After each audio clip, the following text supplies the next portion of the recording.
नमस्कार दोस्तों, स्वागत है आपका हमारे चैनल स्मार्ट स्टडी अप्रोच में। हम जो इंग्लिश का सिलेबस कंप्लीट कर रहे हैं उसमें हमने पिछली कक्षाओं में नाउन, प्रोनाउन, प्रीपोजिशन और कंजक्शन ये पढ़ लिया है। आज हम पढ़ने वाले हैं वर्ब। वर्ब क्या होती है? वर्ब का हिंदी मीनिंग होता है क्रिया या काम या कोई कार्य। इसकी डेफिनेशन से देखते हैं। A verb is a word that denotes an action. मतलब क्रिया वह शब्द है, वह वर्ड या वह शब्द है जिससे किसी कार्य का करना या होना प्रकट होता है। मतलब हम वर्ब को कैसे पहचानेंगे? जिसमें कोई भी क्या होगा? एक्शन। वर्ब में कोई भी क्या होगा? एक्शन। जैसे गो मतलब जाना, जाने के लिए हम अपने पैरों का एक्शन करते हैं, चलते हैं, वो क्या हो गई? क्रिया। प्ले मतलब खेलना, खेलने के लिए हम अपने बॉडी पार्ट्स का यूज करते हैं, क्या है? खेलना। ये भी एक क्या है? वर्ब है। कम, आना, ये भी वर्ब है। पढ़ना, जो भी कोई पहली चीज याद रखना कि कोई क्रिया या कोई काम होना चाहिए और उसमें क्या होना चाहिए? एक्शन होना चाहिए।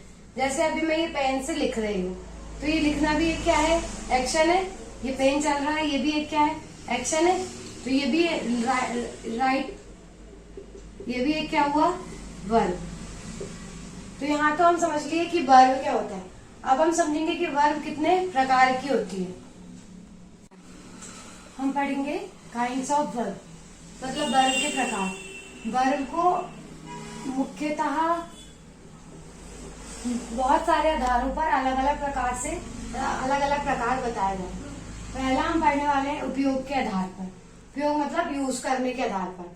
तो यूज करने के आधार पर इसको 2 पार्ट में डिवाइड किया है, मेन वर्ब और एक हेल्पिंग वर्ब। मेन वर्ब जो है वो मुख्य क्रिया और हेल्पिंग वर्ब सहायक क्रिया। मेन वर्ब क्या होती है? जो मेन काम होता है। जैसे मैं खाना खाता हूँ, खाना, ईट, तो ये हो गई मेन क्रिया। मैं जाता हूँ, जाने को क्या? गो। मैं आता हूँ, आने को क्या? कम। ये क्या हो गई? मेन वर्ब हो गई। अब हेल्पिंग वर्ब किसको कहेंगे? जो मेन वर्ब की हेल्प करती है। जैसे आपने देखा होगा सेंटेंस में हम लगाते हैं इज। जैसे आई एम ईटिंग फूड, तो ये ईट क्या हो गई? मेन वर्ब, और ये एम क्या हो गई? Helping verb. ऐसे क्या लगता है?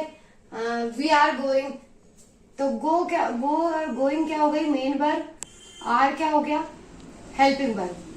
तो मतलब जो मेन वर्ब की जो सहायता करता है, हेल्प करता है, वो क्या कहलाती है?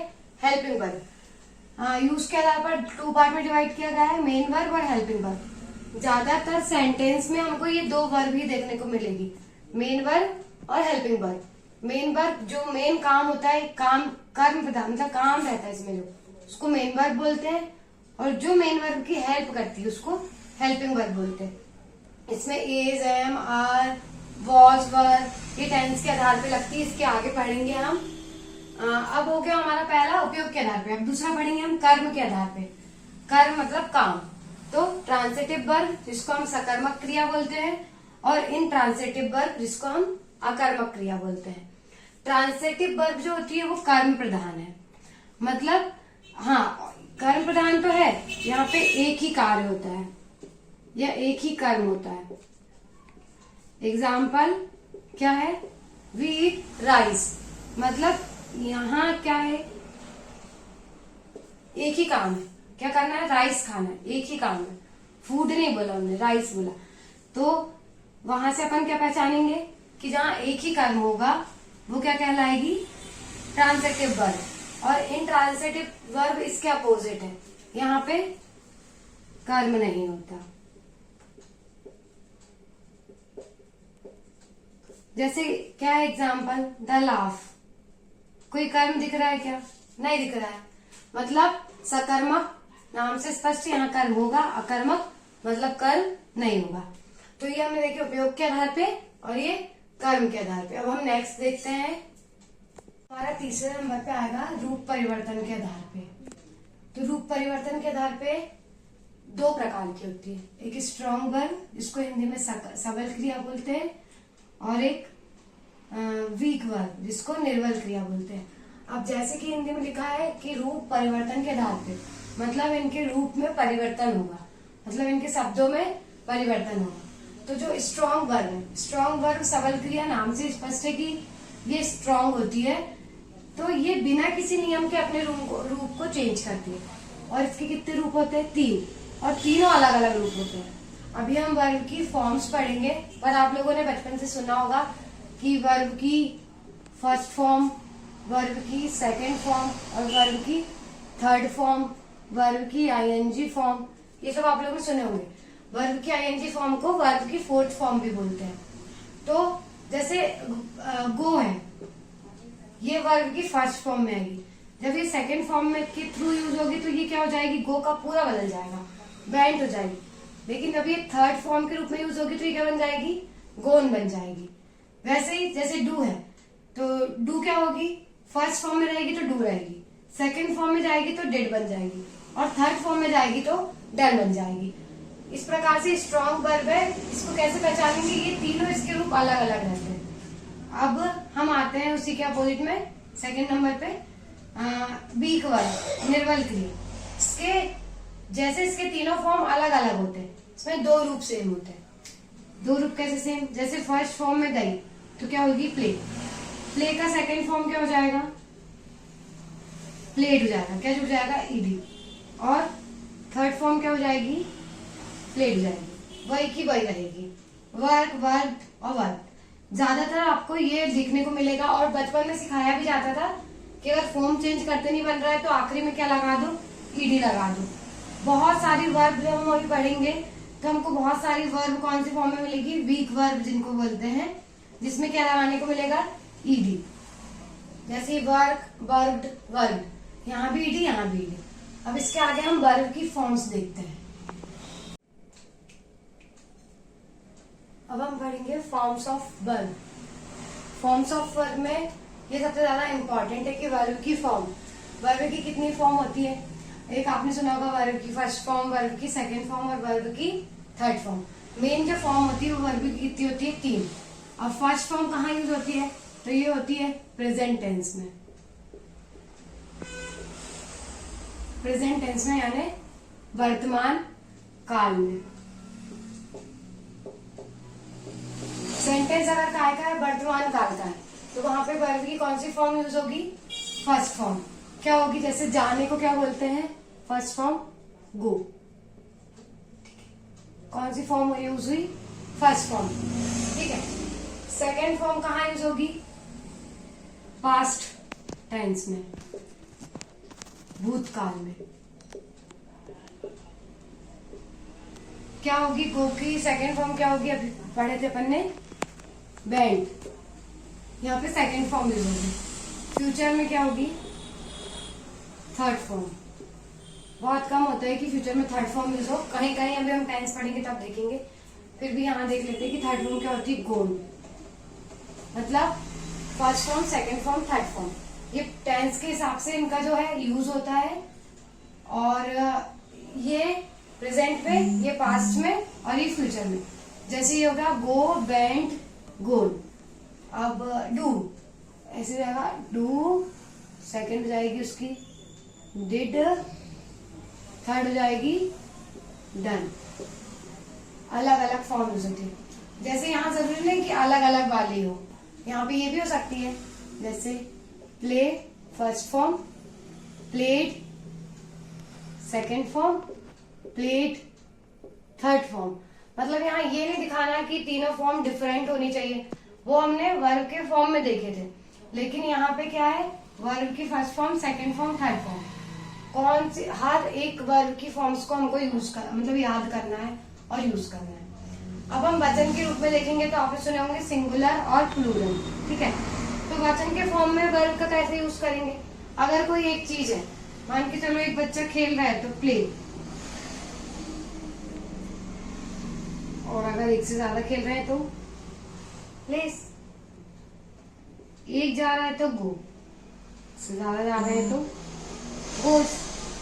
सिंगुलर को प्लूरल बनाने के लिए ज्यादातर एस, ई एस जुड़ जाता है उस पर। तो ये कौन से फॉर्म में हो गए? वचन के फॉर्म में, सिंगुलर और प्लूरल फॉर्म में। ये क्या हो गई? वर्ब की फॉर्म्स, फर्स्ट, सेकंड, थर्ड। और ये वचन के फॉर्म में सिंगुलर और प्लूरल। बस इतना यूज होना है। अब हमको ना यहाँ पे इम्पोर्टेंट है, ये होमवर्क भी हो जाएगा कि वर्ब की फॉर्म ज्यादा से ज्यादा यूज करना है और कौन मतलब याद करना है और उनको यूज करना है।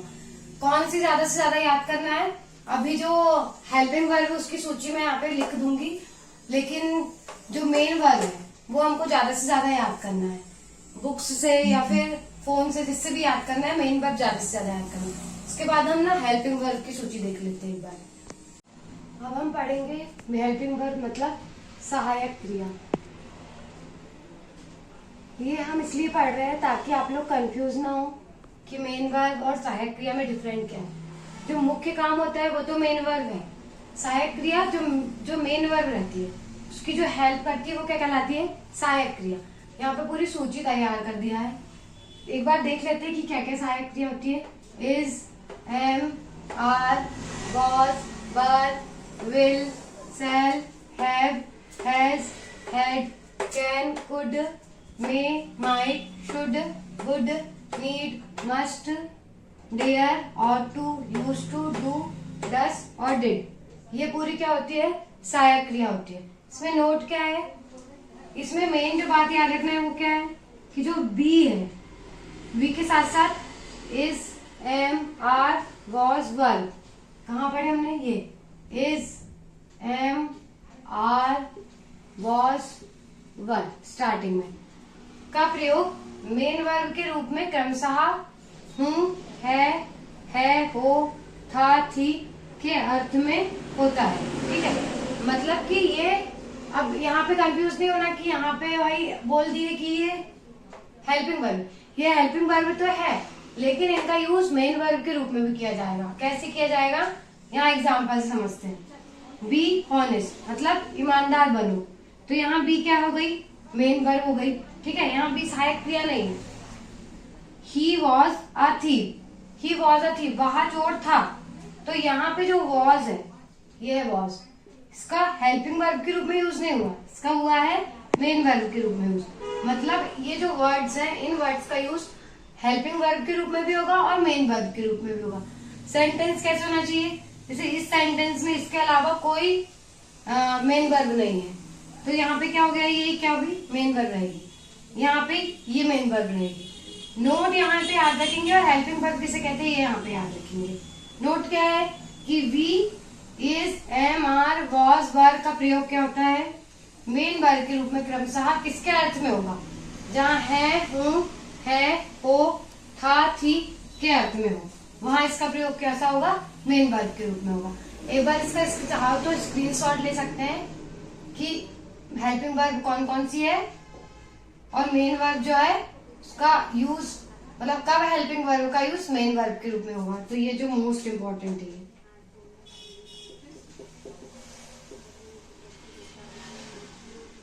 बस इसका एक स्क्रीनशॉट लेना चाहे तो ले सकते हैं। ये आईएनजी फॉर्म ऑफ वर्ब, मतलब हमने वर्ब की फर्स्ट फॉर्म देख ली, सेकंड फॉर्म देख ली, थर्ड फॉर्म देख ली। अब हम वर्ब की आईएनजी फॉर्म पढ़ेंगे।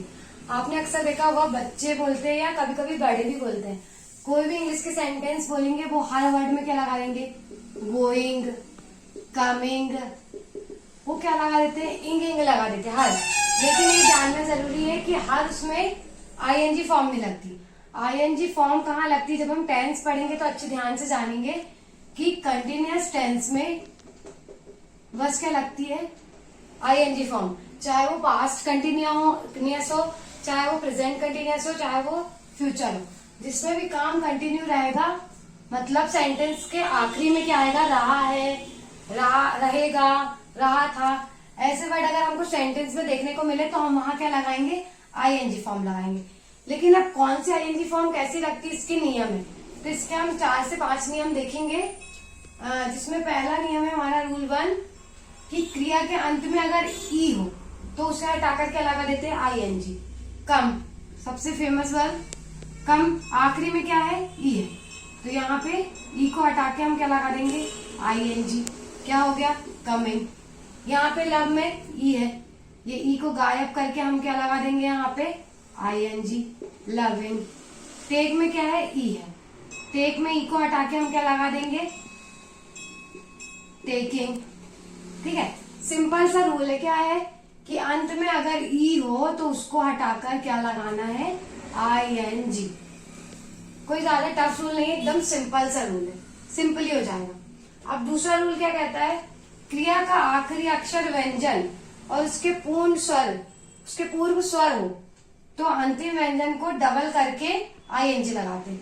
इसमें थोड़े देखने वाली, इसमें सिंपल था कि अगर लास्ट वर्ड ई है तो उसको हटा के क्या लगा देंगे हम, आईएनजी।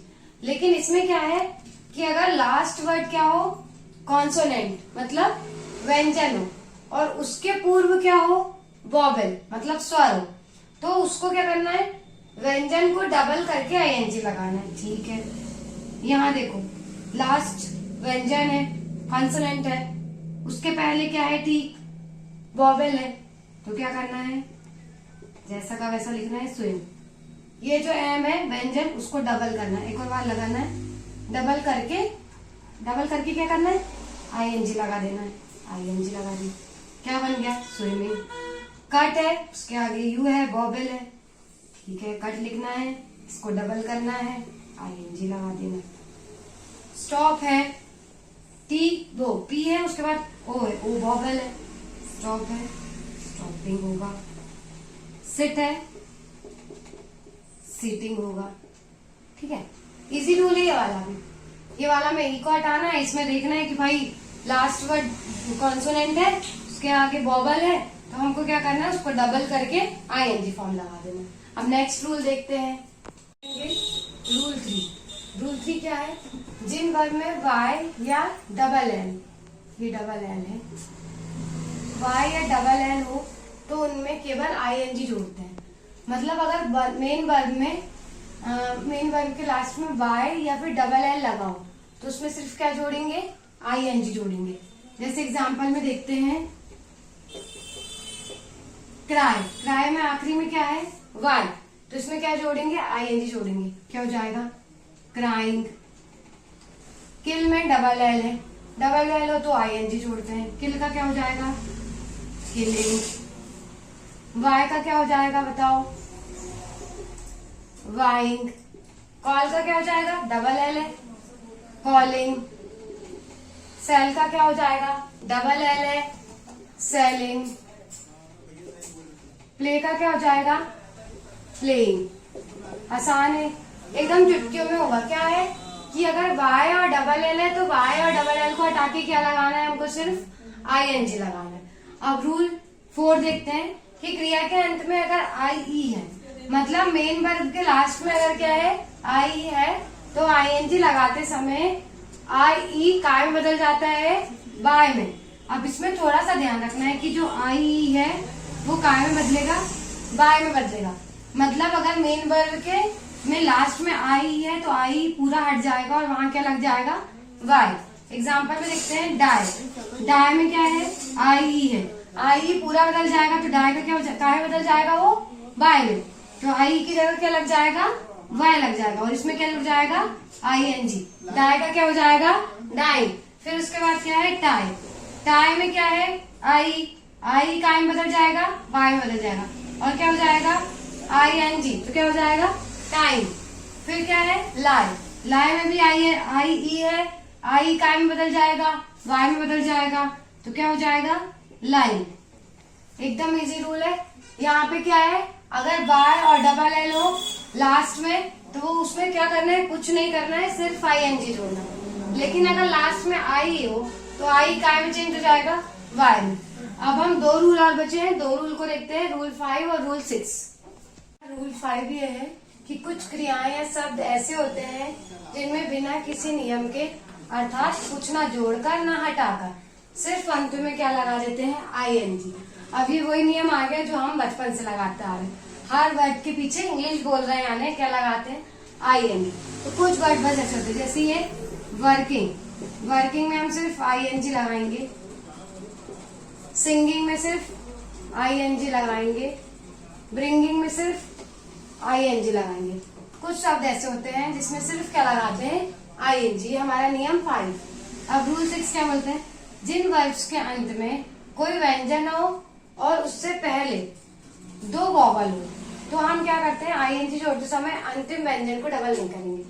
हमने रूल 4 पढ़ा था, 4, हाँ, रूल 4 या रूल 2, हाँ, रूल सेकंड है, रूल 4 पढ़ा था हमने कि जिन वर्ब के अंत में व्यंजन हो और उससे ठीक पहले क्या हो, वॉवल हो, तो क्या करते हैं, व्यंजन को क्या करते हैं, कॉन्सोनेंट को डबल कर देते हैं।